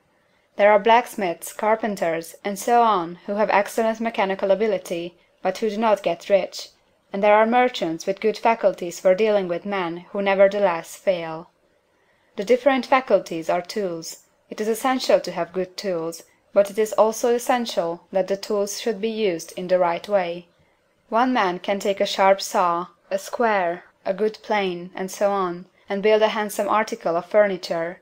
Another man can take the same tools and set to work to duplicate the article, but his production will be a botch. He does not know how to use good tools in a successful way. The various faculties of your mind are the tools with which you must do the work which is to make you rich. It will be easier for you to succeed if you get into a business for which you are well equipped with mental tools. Generally speaking, you will do best in that business which will use your strongest faculties, the one for which you are naturally best fitted. But there are limitations to this statement also. No man should regard his vocation as being irrevocably fixed by the tendencies with which he was born. You can get rich in any business, for if you have not the right talent, you can develop that talent. It merely means that you will have to make your tools as you go along, instead of confining yourself to the use of those with which you were born. It will be easier for you to succeed in a vocation for which you already have the talents in a well-developed state, but you can succeed in any vocation, for you can develop any rudimentary talent, and there is no talent of which you have not at least the rudiment. You will get rich most easily in point of effort if you do that for which you are best fitted, but you will get rich most satisfactory if you do that which you want to do. Doing what you want to do is life, and there is no real satisfaction in living if we are compelled to be forever doing something which we do not like to do, and can never do what we want to do. And it is certain that you can do what you want to do. The desire to do it is proof that you have within you the power which can do it. Desire is a manifestation of power. The desire to play music is the power which can play music seeking expression and development. The desire to invent mechanical devices is the mechanical talent seeking expression and development.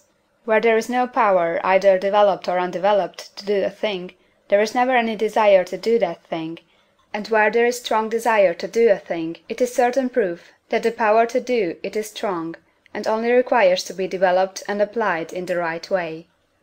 All things else being equal, it is best to select the business for which you have the best developed talent, but if you have a strong desire to engage in any particular line of work, you should select that work as the ultimate end at which you aim.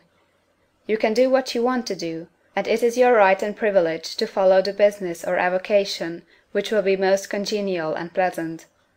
You are not obliged to do what you do not like to do, and you should not do it except as the means to bring you to the doing of the thing you want to do.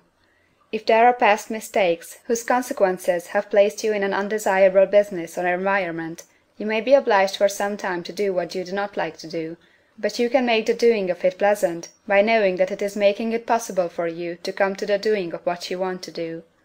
If you feel that you are not in the right vocation, do not act too hastily in trying to get into another one. The best way generally to change business or environment is by growth. Do not be afraid to make a sudden and radical change if the opportunity is presented, and you feel after careful consideration that it is the right opportunity. But never take sudden or radical action when you are in doubt as to the wisdom of doing so. There is never any hurry on the creative plane, and there is no lack of opportunity. When you get out of the competitive mind, you will understand that you never need to act hastily. No one else is going to beat you to the thing you want to do. There is enough for all. If one space is taken, another and a better one will be opened for you a little farther on. There is plenty of time. When you are in doubt, wait. Fall back on the contemplation of your vision, and increase your faith and purpose, and by all means, in times of doubt and indecision, cultivate gratitude. A day or two spent in contemplating the vision of what you want, and in earnest thanksgiving that you are getting it, will bring your mind into such close relationship with the Supreme that you will make no mistake when you do act. There is a mind which knows all there is to know, and you can come into close unity with this mind by faith and the purpose to advance in life, if you have deep gratitude. Mistakes come from acting hastily, or from acting in fear or doubt, or in forgetfulness of the right motive, which is more life to all, and less to none. As you go on in the certain way, opportunities will come to you in increasing number, and you will need to be very steady in your faith and purpose, and to keep in close touch with the All-Mind by reverent gratitude. Do all that you can do in a perfect manner every day, but do it without haste, worry, or fear. Go as fast as you can, but never hurry. Remember that in the moment you begin to hurry, you cease to be a creator and become a competitor. You drop back upon the old plane again. Whenever you find yourself hurrying, call a halt. Fix your attention on the mental image of the thing you want, and begin to give thanks that you are getting it. The exercise of gratitude will never fail to strengthen your faith and renew your purpose. End of Chapter 13. Chapter 14. The Impression of Increase. Whether you charge your vocation or not, your actions for the present must be those pertaining to the business in which you are now engaged. You can get into the business you want by making constructive use of the business you are already established in, by doing your daily work in a certain way.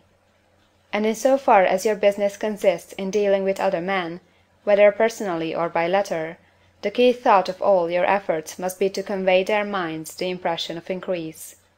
Increase is what all men and all women are seeking. It is the urge of the formless intelligence within them, seeking fuller expression. The desire for increase is inherent in all nature. It is the fundamental impulse of the universe. All human activities are based on the desire for increase. People are seeking more food, more clothes, better shelter, more luxury, more beauty, more knowledge, more pleasure. Increase in something, more life. Every living thing is under this necessity for continuous advancement. Where increase of life ceases, dissolution and death set in at once. Man instinctively knows this, and hence he is forever seeking more. This law of perpetual increase is set forth by Jesus in the parable of the talents. Only those who gain more retain any. From him who had not shall be taken away even that which he had. The normal desire for increased wealth is not an evil or a reprehensible thing. It is simply the desire for more abundant life. It is aspiration.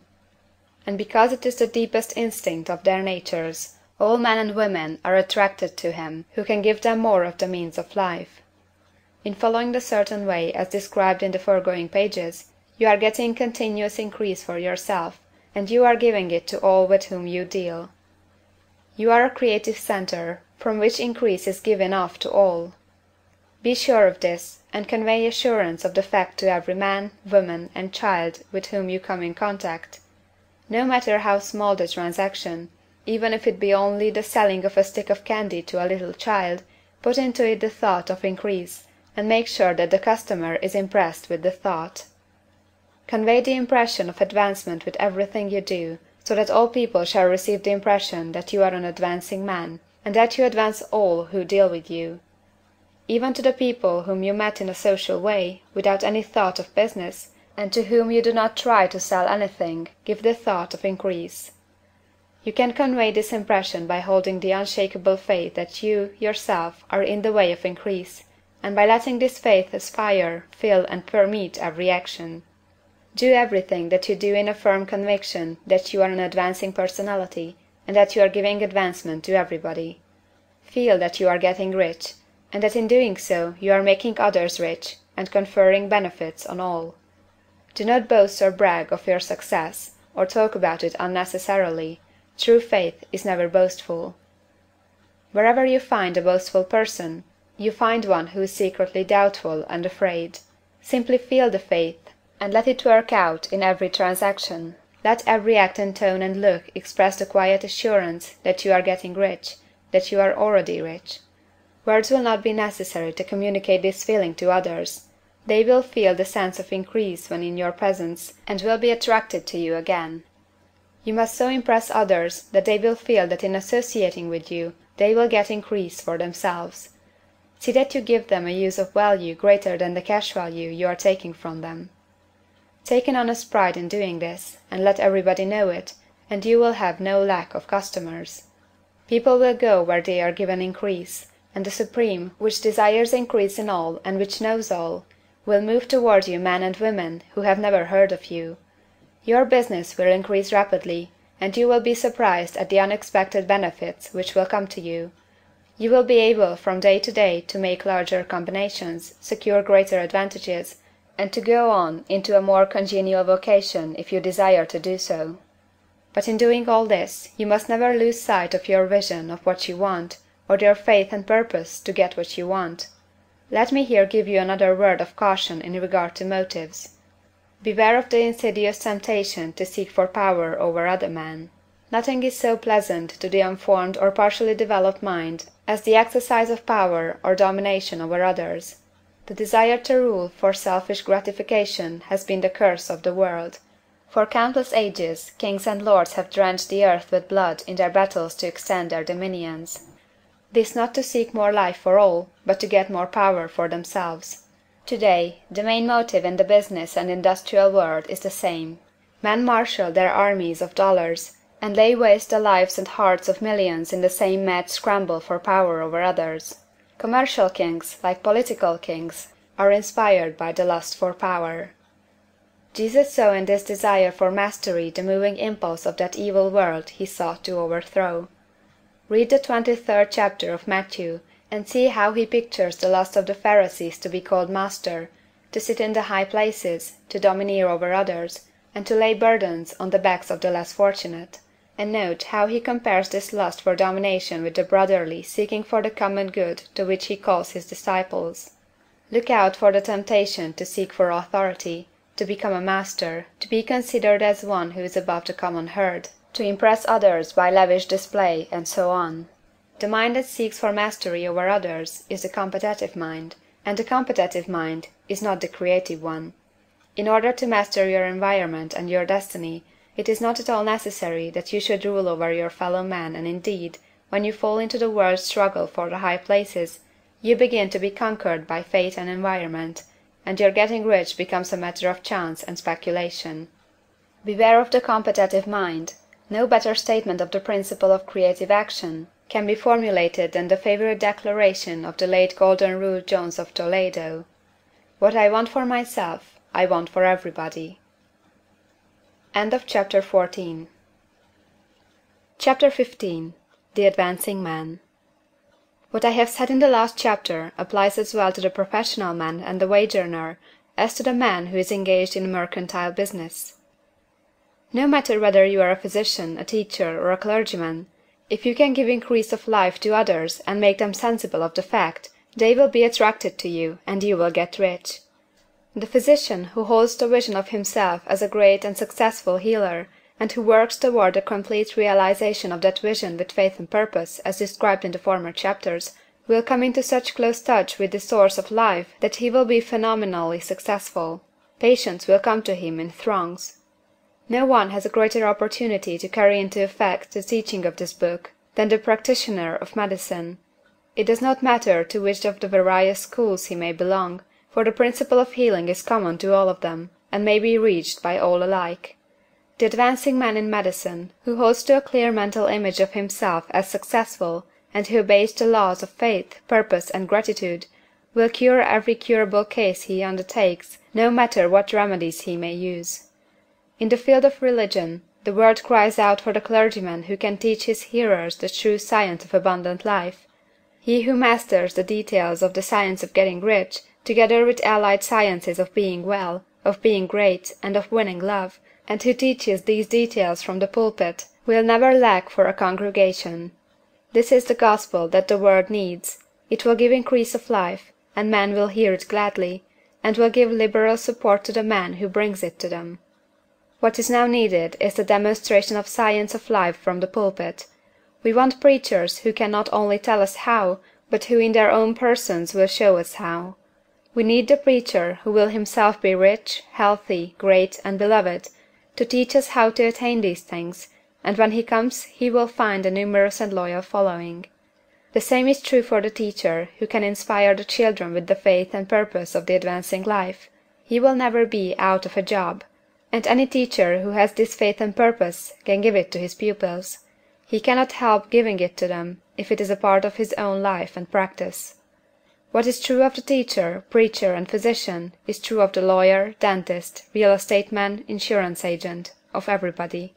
The combined mental and personal action I have described is infallible. It cannot fail.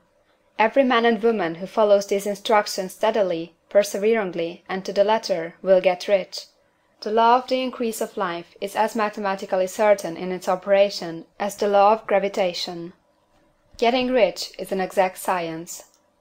The wage earner will find this as true of his case as of any of the others mentioned. Do not feel that you have no chance to get rich because you are working where there is no visible opportunity for advancement, where wages are small and the cost of living high. Form your clear mental vision of what you want, and begin to act with faith and purpose. Do all the work you can do, every day, and do each piece of work in a perfectly successful manner. Put the power of success, and the purpose to get rich, into everything that you do. But do not do this merely with the idea of currying favor with your employer, in the hope that he, or those above you, will see your good work and advance you. It is not likely that they will do so. The man who is merely a good workman, filling his place to the very best of his ability, and satisfied with that, is valuable to his employer, and it is not to the employer's interest to promote him. He is worth more where he is. To secure advancement, something more is necessary than to be too large for your place. The man who is certain to advance is the one who is too big for his place, and who has a clear concept of what he wants to be, who knows that he can become what he wants to be, and who is determined to be what he wants to be. Do not try to more than fill your present place with the view of pleasing your employer. Do it with the idea of advancing yourself. Hold the faith and purpose of increase during work hours, after work hours, and before work hours. Hold it in such a way that every person who comes in contact with you, whether foreman, fellow workman, or social acquaintance, will feel the power of purpose radiating from you, so that every one will get the sense of advancement and increase from you. Men will be attracted to you, and if there is no possibility for advancement in your present job, you will very soon see an opportunity to take another job. There is a power which never fails to present opportunity to the advancing man who is moving in obedience to law. God cannot help helping you if you act in a certain way. He must do so in order to help himself. There is nothing in your circumstances or the industrial situation that can keep you down. If you cannot get rich working for the Steel Trust, you can get rich on a 10-acre farm, and if you begin to move in a certain way, you will certainly escape from the clutches of the Steel Trust and get on to the farm or wherever else you wish to be. If a few thousands of its employees would enter upon the certain way, the Steel Trust would soon be in a bad plight. It would have to give its working men more opportunity, or to go out of business. Nobody has to work for a trust. The trusts can keep men in so-called hopeless conditions only so long as there are men who are too ignorant to know of the science of getting rich, or too intellectually slothful to practice it. Begin this way of thinking and acting, and your faith and purpose will make you quick to see any opportunity to better your condition. Such opportunities will speedily come, for the Supreme, working in all, and working for you, will bring them before you. Do not wait for an opportunity to be all that you want to be. When an opportunity to be more than you are now is presented, and you feel impelled toward it, take it. It will be the first step toward a greater opportunity. There is no such thing possible in this universe as the lack of opportunities for the man who is living the advancing life. It is inherent in the constitution of the cosmos that all things shall be for him and work together for his good, and he must certainly get rich if he acts and thinks in the certain way. So let wage-earning men and women study this book with great care, and enter with confidence upon the course of action it prescribes. It will not fail. End of Chapter 15. Chapter 16. Some cautions and concluding observations. Many people will scoff at the idea that there is an exact science of getting rich. Holding the impression that the supply of wealth is limited, they will insist that social and governmental constitutions must be changed before even any considerable number of people can acquire a competence. But this is not true. It is true that existing governments keep the masses in poverty, but this is because the masses do not think and act in a certain way. If the masses begin to move forward as suggested in this book, neither governments nor industrial systems can check them. All systems must be modified to accommodate the forward movement. If the people have the advancing mind, have the faith that they can become rich, and move forward with the fixed purpose to become rich, nothing can possibly keep them in poverty. Individuals may enter upon the certain way at any time, and under any government, and make themselves rich, and when any considerable number of individuals do so under any government, they will cause the system to be so modified as to open the way for others. The more men who get rich on the competitive plane, the worse for others, and more who get rich in the creative plane, the better for others. The economic salvation of the masses can only be accomplished by getting a large number of people to practice the scientific method set down in this book, and become rich. These will show others the way, and inspire them with a desire for real life, with the faith that can be attained, and with the purpose to attain it. For the present, however, it is enough to know that neither the government under which you live, nor the capitalistic or competitive system of industry can keep you from getting rich. When you enter upon the creative plane of thought, you will rise above all these things, and become a citizen of another kingdom. But remember that your thought must be held upon the creative plane. You are never for an instant to be betrayed into regarding the supply as limited, or into acting on the moral level of competition. Whenever you do fall into old ways of thought, correct yourself instantly. For when you are in the competitive mind, you have lost the cooperation of the mind of the whole. Do not spend any time in planning as to how you will meet possible emergencies in the future, except as the necessary policies may affect your actions today. You are concerned with doing today's work in a perfectly successful manner, and not with emergencies which may arise tomorrow. You can attend to them as they come.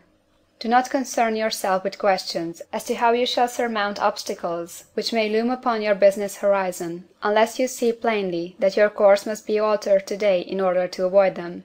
No matter how tremendous an obstruction may appear at the distance, you will find that if you go in the certain way, it will disappear as you approach it, or that a way over, through, or around it will appear. No possible combination of circumstances can defeat a man or woman who is proceeding to get rich along strictly scientific lines. No man or woman who obeys the law can fail to get rich, any more than one can multiply 2 by 2 and fail to get 4. Give no anxious thought to possible disasters, obstacles, panics, or unfavorable combinations of circumstances. It is time enough to meet such things as they present themselves before you in the immediate present, and you will find that every difficulty carries with it the wherewithal for its overcoming. Guard your speech. Never speak of yourself, your affairs, or of anything else in a discouraged or discouraging way. Never admit the possibility of failure, or speak in a way that infers failure as a possibility. Never speak of the times as being hard, or of business conditions as being doubtful. Times may be hard and business doubtful for those who are on the competitive plane, but they can never be so for you. You can create what you want, and you are above fear. When others are having hard times and poor business, you will find your greatest opportunities. Train yourself to think of and to look upon the world as something which is becoming, which is growing, and to regard something evil as being only that which is undeveloped. Always speak in terms of advancement. To do otherwise is to deny your faith, and to deny your faith is to lose it. Never allow yourself to feel disappointed. You may expect to have a certain thing at a certain time, and not get it at that time, and this will appear to you like failure. But if you hold to your faith, you will find that the failure is only apparent. Go on in the certain way, and if you do not receive that thing, you will receive something so much better that you will see that the seeming failure was really a great success. A student in this science had set his mind on making a certain business combination which seemed to him at the time to be very desirable, and he worked for some weeks to bring it about. When the crucial time came, the thing failed in a perfectly inexplicable way. It was as if some unseen influence had been working secretly against him. He was not disappointed; on the contrary, he thanked God that his desire had been overruled, and went steadily on with a grateful mind. In a few weeks an opportunity so much better came his way that he would not have made the first deal on any account, and he saw that a mind which knew more than he knew had prevented him from losing the greater good by entangling himself with the lesser. That is the way every seeming failure will work out for you, if you keep your faith, hold to your purpose, have gratitude, and do, every day, all that can be done that day, doing each separate act in a successful manner. When you make a failure, it is because you have not asked for enough. Keep on, and a larger thing than you were asking will certainly come to you. Remember this. You will not fail because you lack the necessary talent to do what you wish to do. If you go on as I have directed, you will develop all that talent that is necessary for the doing of your work. It is not within the scope of this book to deal with the science of cultivating talent, but it is as certain and simple as the process of getting rich. However, do not hesitate or waver for fear when you come to any certain place you will fail for lack of ability. Keep right on, and when you come to that place the ability will be furnished for you. The same source of ability which enabled the untaught Lincoln to do the greatest work in government ever accomplished by a single man is open to you. You may draw upon all the mind there is for wisdom to use in meeting the responsibilities which are laid upon you. Go on in full faith. Study this book. Make it your constant companion until you have mastered all the ideas contained in it. While you are getting firmly established in this faith, you will do well to give up most recreations and pleasure, and to stay away from places where ideas conflicting with these are advanced in lectures or sermons. Do not read pessimistic or conflicting literature, or get into arguments upon the matter. Do very little reading, outside of the writers mentioned in the preface.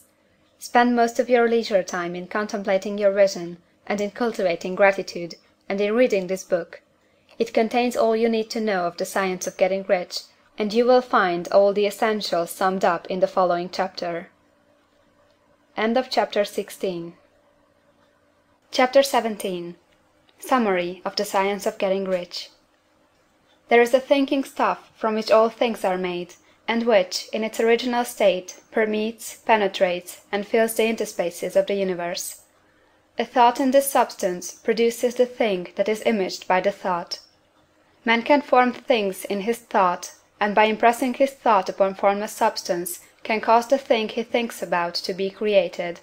In order to do this, man must pass from the competitive to the creative mind, otherwise he cannot be in harmony with the formless intelligence, which is always creative and never competitive in spirit. Man may come into full harmony with the formless substance by entertaining a lively and sincere gratitude for the blessings it bestows upon him. Gratitude unifies the mind of man with the intelligence of substance, so that man's thoughts are received by the formless.